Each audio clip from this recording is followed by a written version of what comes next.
বৃষ্টির মধ্যে আমার বর আবদার করলো গরুর রেজালা খাবে, তো যেই কথা সেই কাজ। আমি চলে আসলাম দৌড় দিয়ে রান্না করে, এসে রান্না বসিয়ে দিলাম।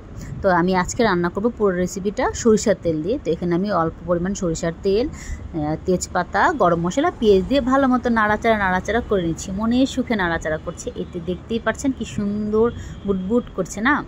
আর সরিষার তেল দিয়ে তারপর অল্প পরিমাণ পানি দিয়ে দিলাম। পেঁয়াজটা পুরোপুরি লাল করব না। এখানে আমি আদা রসুন বাটা, পেঁয়াজ বাটা, তারপর হলো জিরা বাটা আর বাদাম বাটা, কাজু বাদাম, পোস্ত বাদাম বাটাবাটি দিয়ে দিলাম।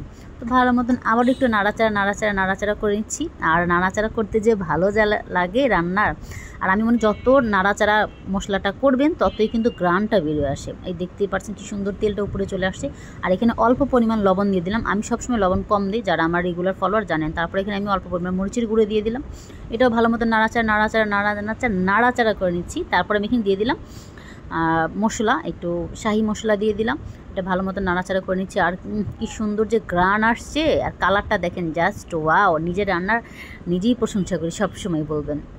আর এখানে আমরা জানেন মানুষ তো অল্প, আমরা মাত্র 4 জন পরিবারের, 2টা ছোটো বাচ্চা আর আমরা আমি আমার হাজব্যান্ড। তো অল্প করে রান্না করছি। তো এখানে আমি রান্না করে নিচ্ছি, অল্প পরিমাণ গরু মাংস দিয়ে দিচ্ছি, তাও হাফ কেজির মতো। কিন্তু ব্যাপারটা কি বোঝা যাচ্ছে, হাফ কেজি মাংস মানে অনেক।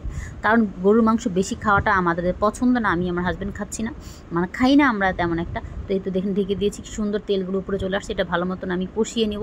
যত কষাবেন তত মজা। এটা বলে আমাদের বিক্রমপুরের ভাষা কষা কষা মাংস। তো যাই হোক, আমার হাজব্যান্ড যখনই খেতে চায়, বাসায় যদি থাকে, আমি তখনই রান্না করে দিই।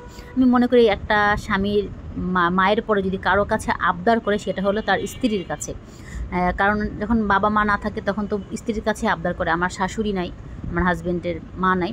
তো ওর যখন যেটা খাইতে মন চায় আমাকে বলে, আমার এটা খাইতে মন চায়, বৃষ্টি আসছে, খিচুড়ি রান্না করে দাও, বাট পোলাও রান্না করে দাও, আমি তখনই রান্না করতে চলে যাই। বা বাচ্চারা বলে আম্মু আমি এটা খাবো, আমি যদি বাসায় যদি তখন ওই জিনিসটা থাকে রান্না বসিয়ে দিই। আর যদি না থাকে ওর আব্বুকে বলে নিয়ে আসতে। এটা কিন্তু একটা ভালোবাসা। প্রতিটা মানে মায়ের ভালোবাসা আলাদা, স্ত্রীর ভালোবাসা আলাদা। পুরুষদের যদি মায়ের পরে যদি কেউ ভালোবাসতে পারে বা তৃপ্তি সহকারে কারো রান্না খায়, সেটা হলো স্ত্রীর রান্না। আমার হাজব্যান্ড বলে যে আমি যদি কারো পরে, আমার মায়ের পরে কারো রান্না যদি মজা করে তৃপ্তি করে খাই, সেটা হলো তোমার রান্না।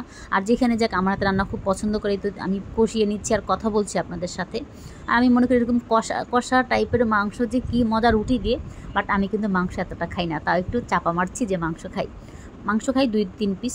অল্প মাংস এই তো পানি দিয়ে কষিয়ে নিলাম। এই যে দেখতেই পাচ্ছেন পানি শুকিয়ে গেছে। এখন আমি একটু আবার করছি। এখানে আমি আরও কিছু অ্যাড করব।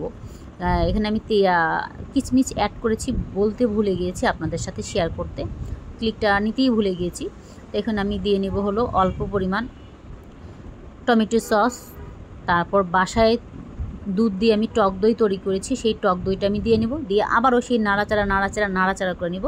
আরেকটু পরিমাণ মাংসটা আমি রান্না করে নেব, তারপর আমি নামিয়ে ফেলবো। দেখতেই পাচ্ছেন কি সুন্দর কালার। আর গ্রানটা কিন্তু সরিষার তেল দিয়ে সব কিছু একদম জমে ক্ষীর, মাশাল্লাহ। আর আমার হাতে রান্না সবাই বলে ভালো, আমার কাছেও ভালো লাগে। আমার যারা ফলোয়ার আছেন বলবেন আপু আমরা তো খাই না। হ্যাঁ ভাইয়া, তোমরা যারা ভাইয়ারা আপুরা আছো, আমার বাসায় দাওয়াত রইল, এরকম বৃষ্টির মধ্যে রান্না করে খাওয়াবো। আর এখানে আমি কয়েক টুকরো কাঁচামরিচ দিয়ে নিচ্ছি। এই তো কাঁচামরিচ দিয়ে নেবে। এখানে আরও কিছু দেওয়া দরকার ছিল, বাট আমার বাসায় এই মুহূর্তে ছিল না, তাই আমি অ্যাড করিনি। তো সবাই আমার ভিডিওটি লাইক করবেন, কমেন্ট করবেন, সাবস্ক্রাইব করবেন। আমার একটা ইউটিউব চ্যানেল আছে, বিডি ব্লগার আয়েশা। তো সবাই ভালো থাকবেন, সুস্থ থাকবেন। আল্লাহ হাফিজ। এই পর্যন্ত আজকে।